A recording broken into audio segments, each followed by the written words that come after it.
Olá, meus amigos, minhas amigas. Que a paz de Jesus nos envolva e nos inspire sempre.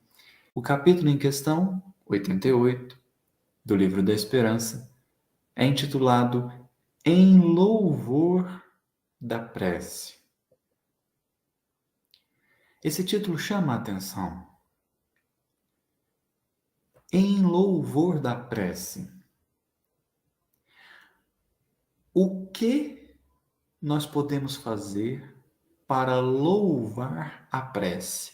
Essa é a pergunta que Emmanuel vai responder na mensagem. O que cada um de nós, eu e você que está aí assistindo, o que cada um de nós pode fazer para louvar a prece? Em outras palavras, nós poderíamos reformular essa pergunta dizendo assim: o que nós poderíamos fazer para que o recurso da prece seja bem utilizado? Para que o recurso da prece seja dignificado? Isso é muito importante, porque se nós fizermos uma pesquisa ao longo dos vários cultos religiosos, nós vamos ter respostas muito diferentes da que Emmanuel vai apresentar aqui. Para louvar a prece, para dignificar a prece, algumas pessoas pensam que precisam repetir um determinado conjunto de palavras numa determinada ordem pré-estabelecida. Outros ainda pensam que para louvar a prece, para dignificar esse recurso que a paternidade divina nos concedeu, será preciso repetir várias vezes. E a repetição está diretamente proporcional ao erro cometido ou à graça desejada. Como se Deus fosse um Senhor que seria vencido pela insistência. De tanto eu pedir, de tanto eu falar, ele acaba cedendo. Como se, na verdade, nós estivéssemos num grande tribunal e haveria aqui uma disputa entre o nosso desejo e a vontade do Pai. Entre aquilo que a gente quer e aquilo que Deus quer. E a gente está tentando, de todas as formas, mostrar que a nossa vontade é melhor. E, portanto, eu preciso usar as palavras numa ordem certa e repeti-las uma certa quantidade de vezes. Novamente aí, dependendo do intento. Só que com Allan Kardec a gente aprende um ponto fundamental da prece. O essencial não é orar muito, mas orar bem, dizem os Espíritos no Livro dos Espíritos. O ideal não é a palavra usada, porque senão seria como se disséssemos que Deus prefere ser adorado em um idioma do que em outro. É um raciocínio tão simples. Se nós pensarmos que as palavras importam e que a ordem delas importa, os Espíritos vão questionar para a gente assim: mas Deus prefere ser adorado em português ou em alemão? Porque as palavras serão completamente diferentes. E com essa ideia simples, nós naturalmente vamos concluir: não, então o que importa não são as palavras em si, mas o significado de cada uma delas. O que elas querem dizer. Então a minha conversa com Deus não precisa seguir um ritual. A minha conversa com Deus precisa estar assentada sobre um sentimento e um pensamento condizentes com a bondade e a justiça divina. E essa conversa vai fluir maravilhosamente bem. Quando os Espíritos propõem, portanto, que pensar nas questões de palavras é como pensar se Deus prefere ser adorado num idioma ou no outro, a gente é naturalmente levado à questão do sentido das palavras, e aí, naturalmente, seremos levados ao sentimento, que é o que nós estamos dizendo. Porque o que dá sentido à minha palavra não é o dicionário. Não é o dicionário. É o sentimento que eu coloco ao pronunciá-la. De forma que alguém pode usar a palavra bonito para dizer feio. Depende do sentimento que ela colocar. O que vai ficando cada vez mais evidente, que nós precisamos olhar para o coração. Para o coração. Os Espíritos vão dizer abertamente: a prece agradável a Deus é aquela ditada pelo coração. Eles não falam que o coração tem que estar vibrando amor. O que eles estão dizendo é que a prece precisa ser sincera, porque não dá para vestir a máscara da falsa moral para conversar com quem te conhece, muito mais do que você mesmo. Não faz sentido. Então, quando nós falamos de prece em doutrina espírita, por causa dessas ideias simples, a gente vai se atentar ao coração. O que o meu coração deseja? O que o meu coração intenta? São perguntas muito naturais de serem feitas em torno da prece. Porque Clarencio, no começo, no primeiro capítulo do livro No Mundo, Entre a Terra e o Céu, no primeiro capítulo Entre a Terra e o Céu, Clarencio vai falar da prece. E ao falar da prece, ele vai fazer uma analogia com a planta. A planta faz a prece porque ela anseia crescer. Ela anseia a luz. Então, um coração que deseja é um coração em prece. Eu não sei o que está desejando, mas é um coração em prece. Porque mediante ao que a gente vibra no coração,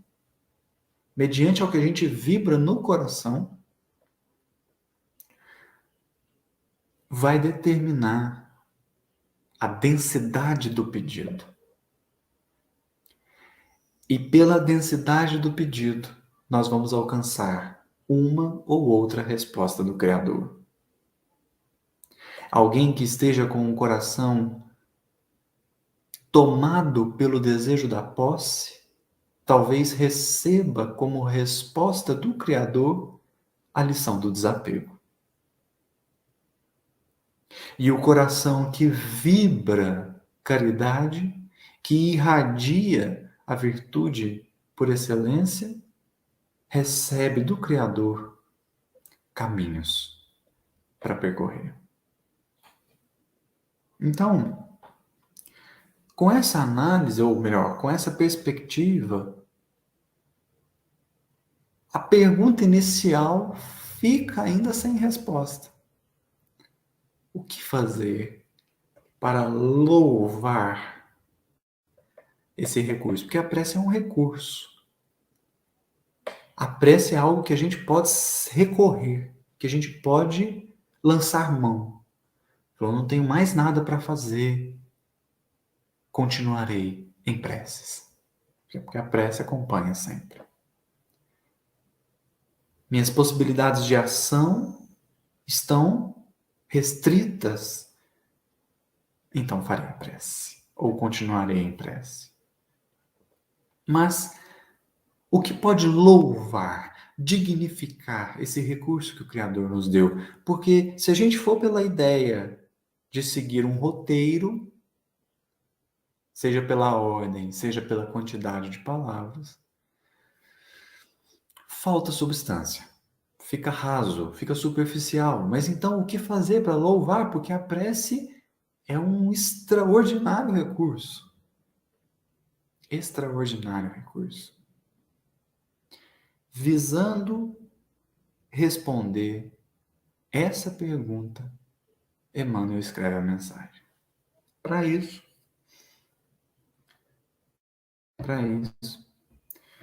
Emmanuel vai comentar capítulo 6, versículo 6 do Evangelho de Mateus, uma fala de Jesus no Sermão do Monte, portanto, em que Jesus diz assim, versículos antes de dizer a oração dominical, Jesus diz assim: quando quiserdes orar, entrai para o vosso quarto e, fechada a porta, orai ao Pai no íntimo, e o Pai que vê no íntimo vos recompensará.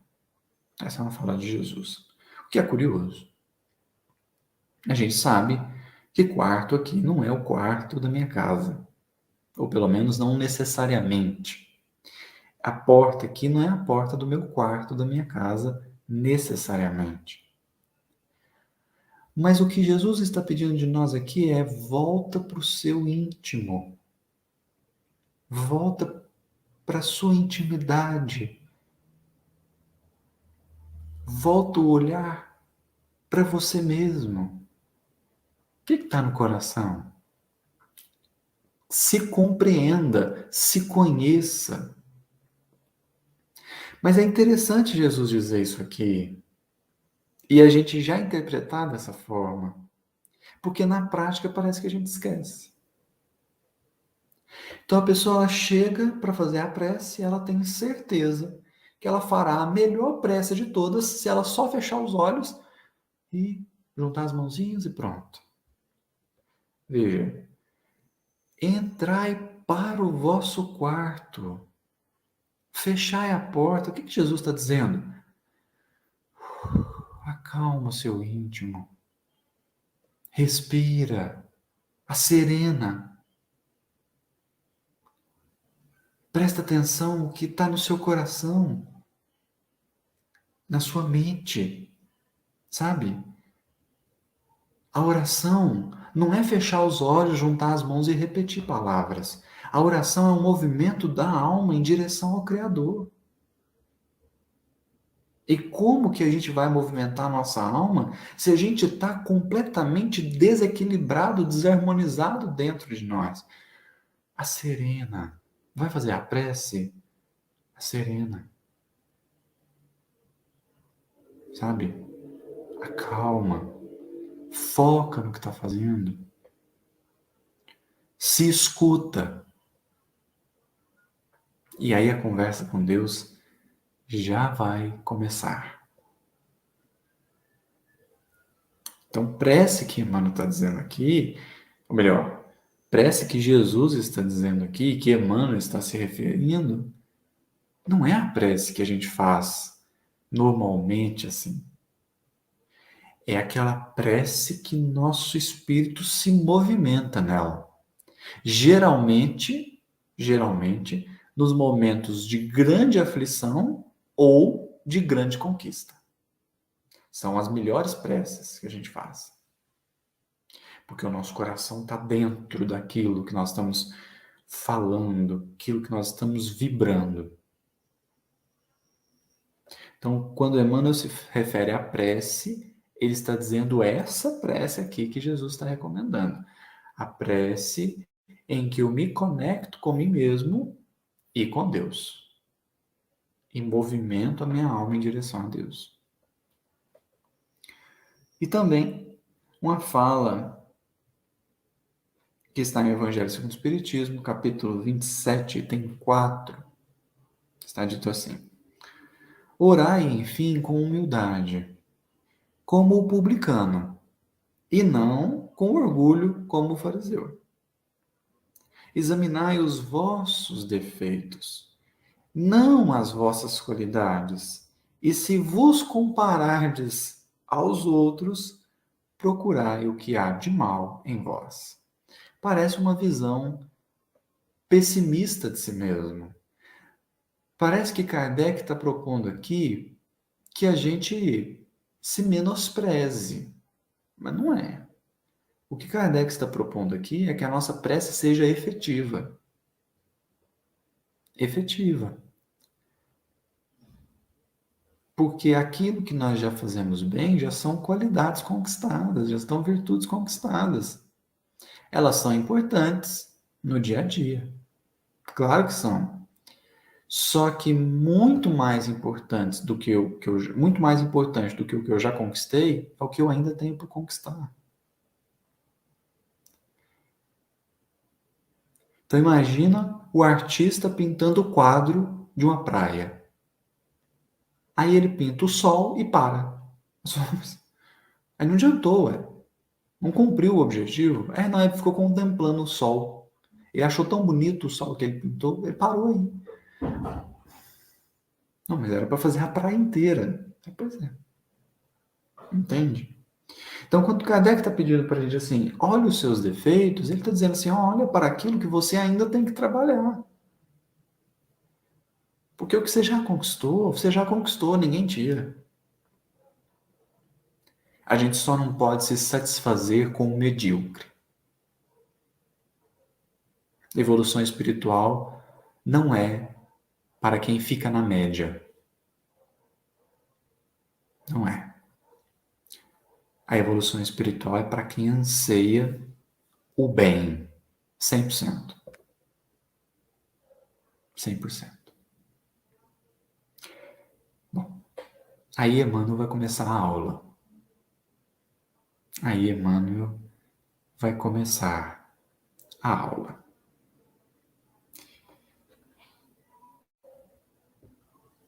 Quase que não precisa de comentário nenhum, porque ficou fino, fino. Pediste em oração a cura de doentes amados. E o que aconteceu? Jesus, cura o meu parente. O que aconteceu? A morte apagou-lhes as pupilas, relegando-te o coração. O Emmanuel já começou aqui dizendo, olha, você fez uma prece, mas o que aconteceu foi exatamente o contrário do que você falou. Não foi assim, a gente pede, dê saúde para o meu ente querido e aí a doença agrava um pouco. Não. Eu peço saúde para o meu ente querido e ele desencarna. Isso acontece todos os dias. Todos os dias, porque ninguém, ou quase ninguém, desencarna nesse mundo sem que alguém esteja orando para que ele permaneça. A pessoa tem que estar numa condição realmente terminal para que ninguém faça uma prece para ele ficar. A pessoa está com uma doença gravíssima. As pessoas têm um pouco mais de caridade, mas em geral o que acontece são preces para que o doente fique. Se você fizer uma prece para ele desencarnar, você soará insensível. E dependendo do caso, é mesmo. É preciso respeitar a dor alheia. Solicitaste o afastamento da prova. E o que aconteceu?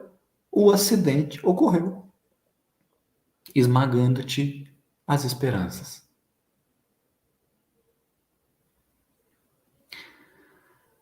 Suplicaste a sustação da moléstia e a doença chegou a infligir-te deformidade completa.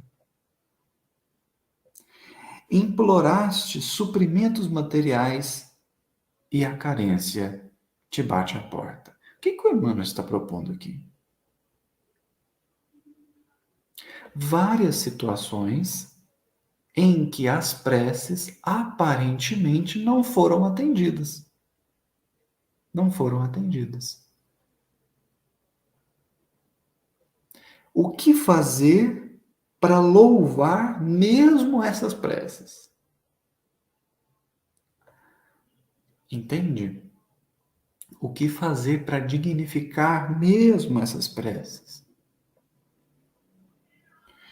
Vamos prosseguir.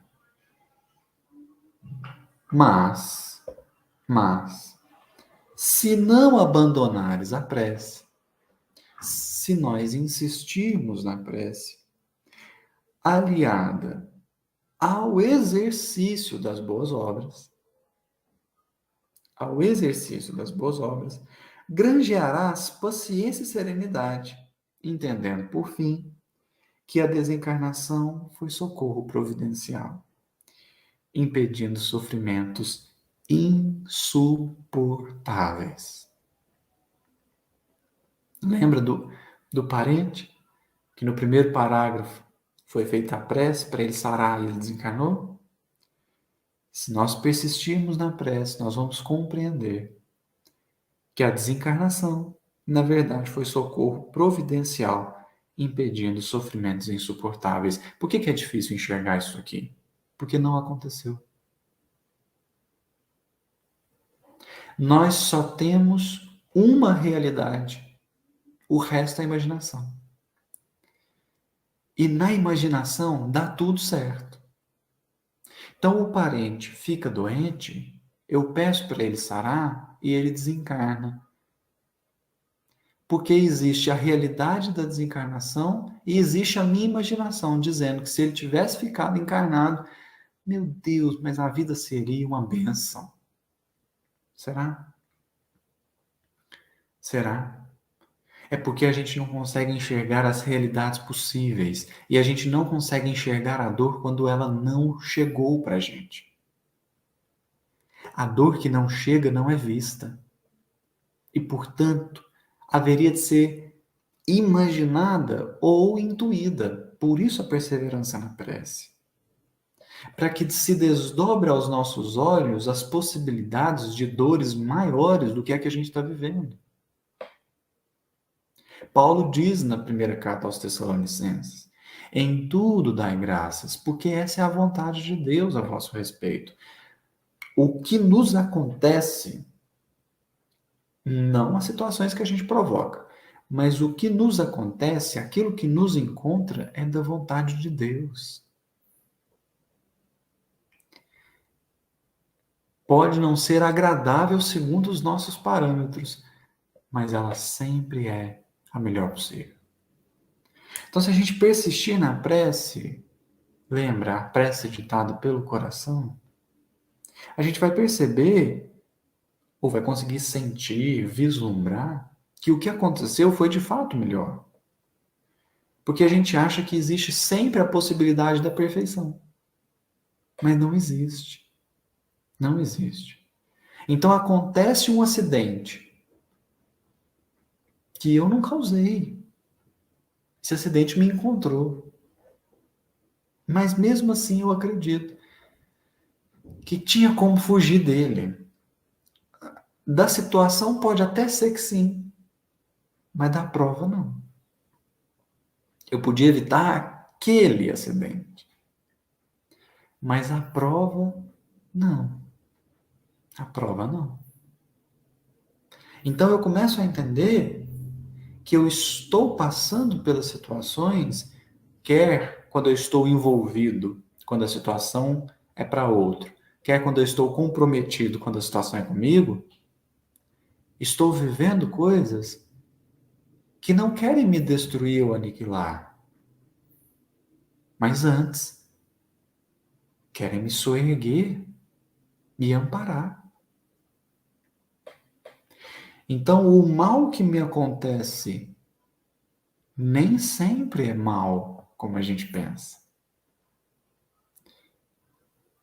O mal que chegou a acontecer, não sendo provocado por mim, o mal que me acontece, sem que eu o provoque, ele é da vontade de Deus. Então há de ser boa. O que eu não tenho ainda é entendimento. Mas aí eu persisto na prece para ter. Prossegue Emmanuel. Que o desastre, lembra lá no começo que ele deu o exemplo? A prece pedindo para que o acidente não acontecesse, ele aconteceu? Que o desastre se constituiu em medida de emergência para evitar calamidades maiores. Então você imagina, por exemplo, uma pessoa que bebe e dirige. Ela sofre um acidente. Mas aquilo talvez tenha sido o melhor que aconteceu. O melhor. Porque talvez a partir dali ela tenha uma chance maior de não voltar a cometer esse erro. Os desastres, os acidentes,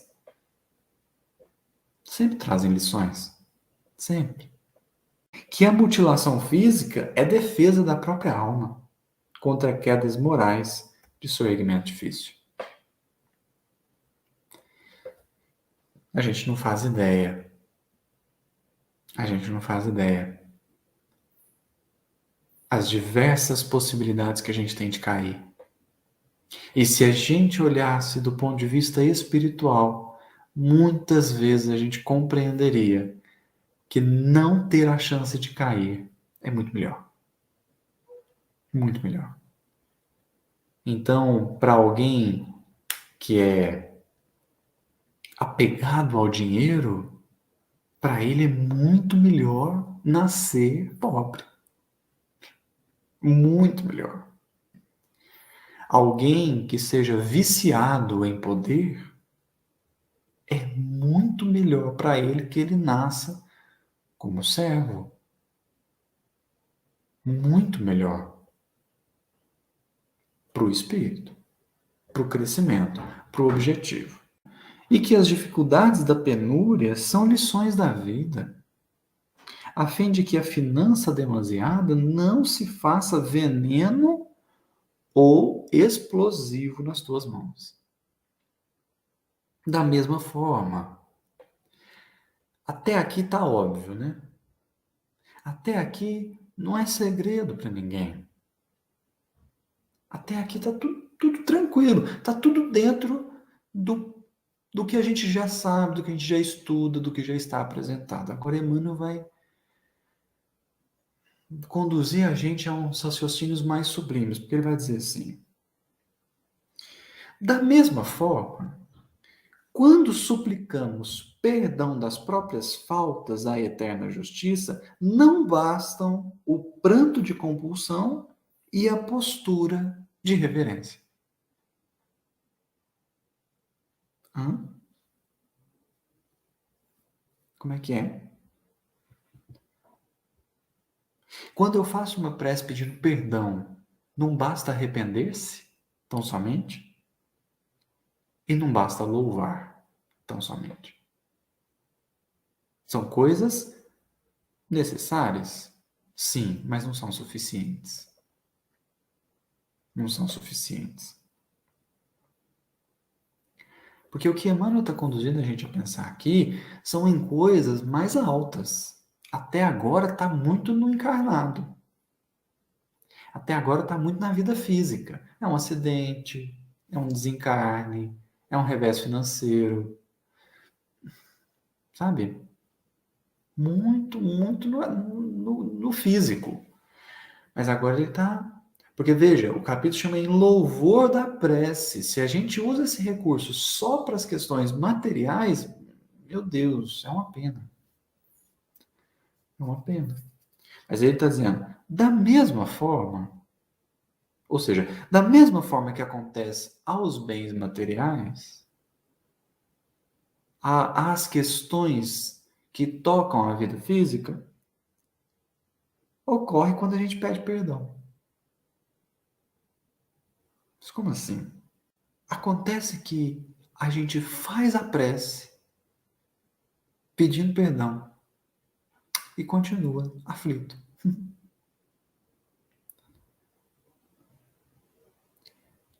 Entende o que Emmanuel está dizendo aqui? Você faz a prece para que o seu parente não desencarne e ele desencarna. Só que a prece não adiantou nada. Porque não está tendo condição de ver os desdobramentos. Agora, eu faço uma prece pedindo perdão. Como é que eu vou fazer para sentir que a minha prece foi atendida? Porque a princípio eu fiz a prece, pedi perdão, e aí? E agora? Eu continuo sem saber. Aí qual foi a recomendação anterior de Emmanuel? Prossegue na prece. Só que não só na prece. Ele já disse aqui. Ele já disse antes. Mas não vou voltar só para a gente fazer um suspense. Mas ele já disse antes. Persiste na prece, mas não só na prece. Ele vai dizer assim: após o reconhecimento dos compromissos que nos são debitados no livro do Espírito, no livro do Espírito, e nós somos autor dessa obra. Nós somos autores, né? Após o reconhecimento dos compromissos que nos são debitados no livro do Espírito, continuamos tão aflitos e tão desditosos quanto antes. Mas e aí? Eu achei que eu fazia a prece pedindo perdão e tá tudo bem, eu ia ficar em paz. Mas eu continuo aflito. Porque eu não fui perdoado? Não, eu continuo aflito porque a falta ainda está em mim. Eu faço a prece pedindo perdão, continuo aflito. Não porque Deus não me perdoou, mas é porque a falta continua em mim. Continua em mim. Contudo, se perseveramos na prece, com o serviço das boas ações que nos atestam a corrigenda, a breve trecho, perceberemos que a lei nos restitui a tranquilidade e a libertação, com o ensejo de apagar a falta? Não, as consequências de nossos erros. Reintegrando-nos no respeito e na estima de todos aqueles que erigimos à condição de credores e adversários.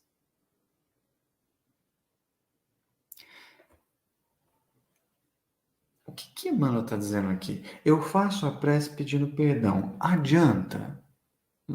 Adianta? É suficiente? Não. É preciso perseverar na prece e no serviço das boas obras.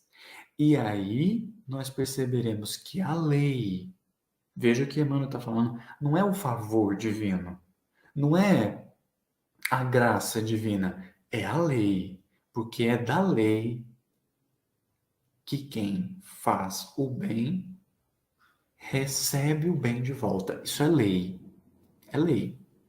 Então o que Emmanuel está dizendo aqui é, a gente faz a prece, pede o perdão das faltas, persevera na prece e vai para o campo da ação. Porque a gente vai, não é apagar a falta. A gente vai perceber que a lei se encarrega de apagar as consequências do nosso erro. Como? Como? Reintegrando-nos no respeito e na estima de todos aqueles que a gente feriu. Porque quando eu erro, Deus não quer saber mais, porque já passou.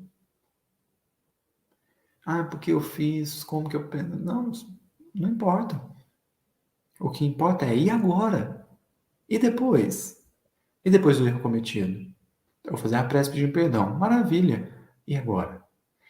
Prosseguirei na prece e no trabalho. E aí a lei vai se encarregar, veja, a lei. Por que é importante a gente frisar isso? Porque significa, portanto, que não vai ser no tempo que eu quero, não vai ser necessariamente do jeito que eu quero, não vai ser como eu espero. É a lei que vai se encarregar. E como é que apaga as consequências?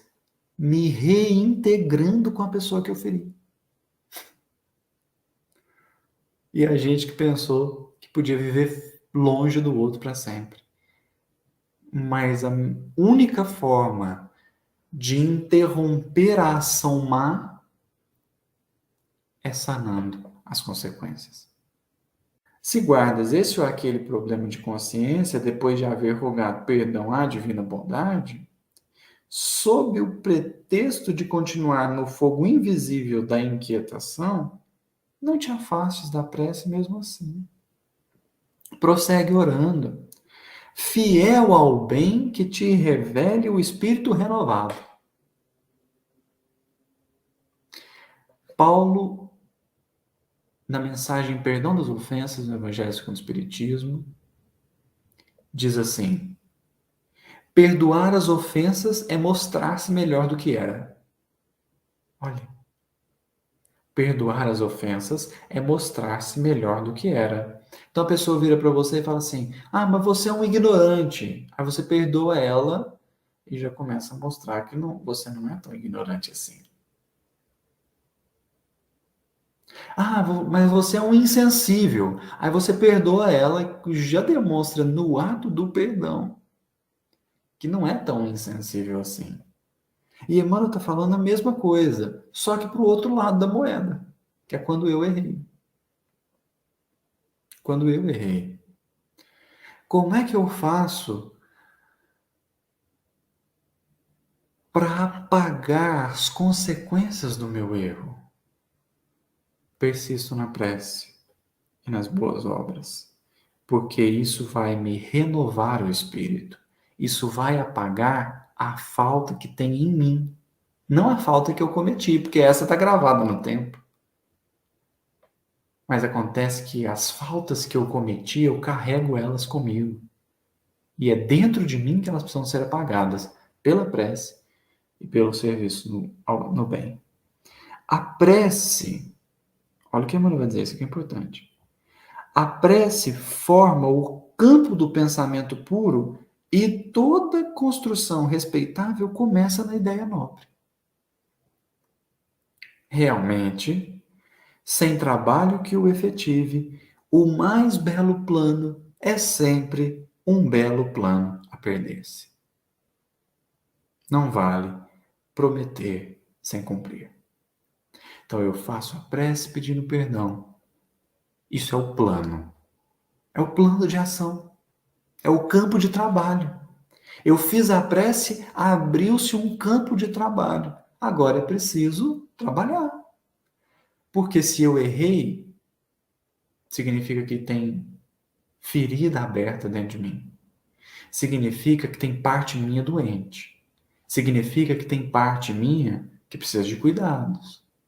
Como é que eu vou fazer? Vou fazer prece? Também. E trabalhar. Aí o Emmanuel encerra a mensagem com a analogia mais didática que ele poderia escrever. Porque o que louva a prece? O que dignifica a prece? O trabalho feito depois da prece. Porque, veja, prece por prece é plano por plano. Tá o plano maravilhoso, tá lá. É como pegar a planta de uma casa. A planta da casa não é a casa. Por mais maravilhosa que possa ter ficado a planta. Então a prece é projeto. Trabalho é realização. Então eu preciso da prece e do trabalho. Porque eu preciso da planta para construir a casa, mas eu preciso da casa construída também. Então, o que dignifica a prece? O que louva a prece? O que dá razão para esse recurso que Deus nos oferta é o trabalho que a gente faz depois da prece.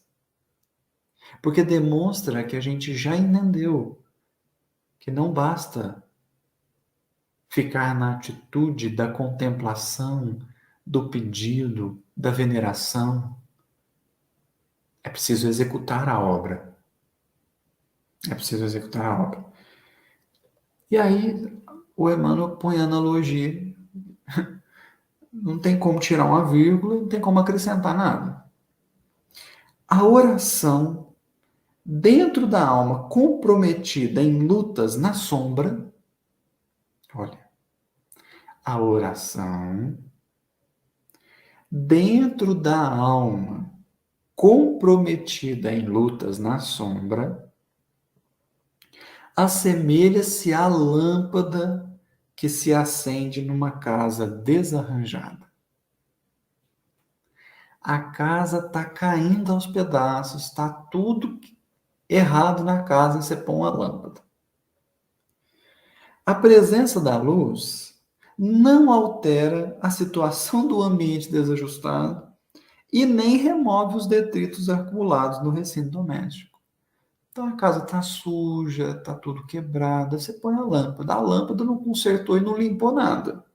Entretanto, mostra sem alarde o serviço que se deve fazer.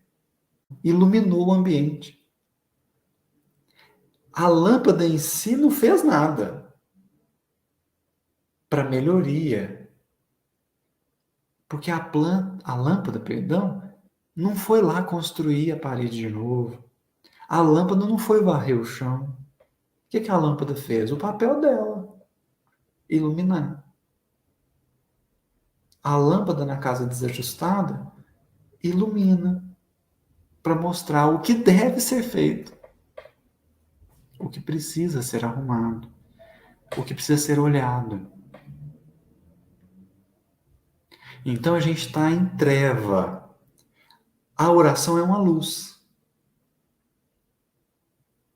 Por isso que no capítulo 176, se não me falha a memória, do livro Palavras de Vida Eterna, chamado No Dia da Incerteza, Emmanuel encerra o capítulo dizendo assim: o dia da incerteza é sobretudo o dia da prece.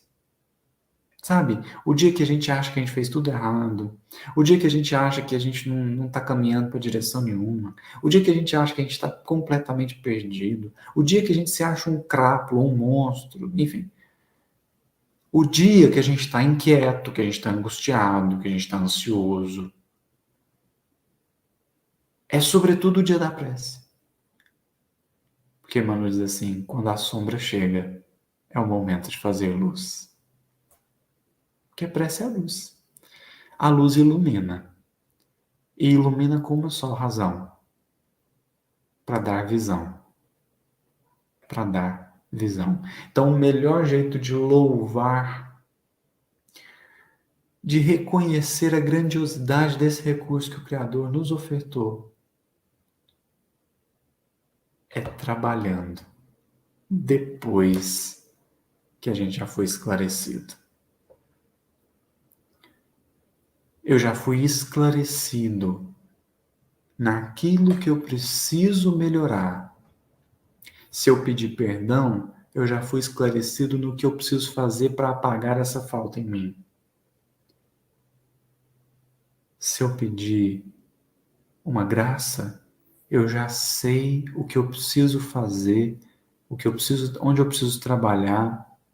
Não é para merecer a graça, porque graça é gratuita, né? Graça você não merece. Só que para recebê-la é preciso estar com o recipiente pronto. Isso é ao que a oração está proposta. Não basta venerar com palavras e gestos. É preciso venerar na ação edificadora, na ação construtora do bem. Eu agradeço a sua atenção, a sua companhia. Que Jesus nos abençoe.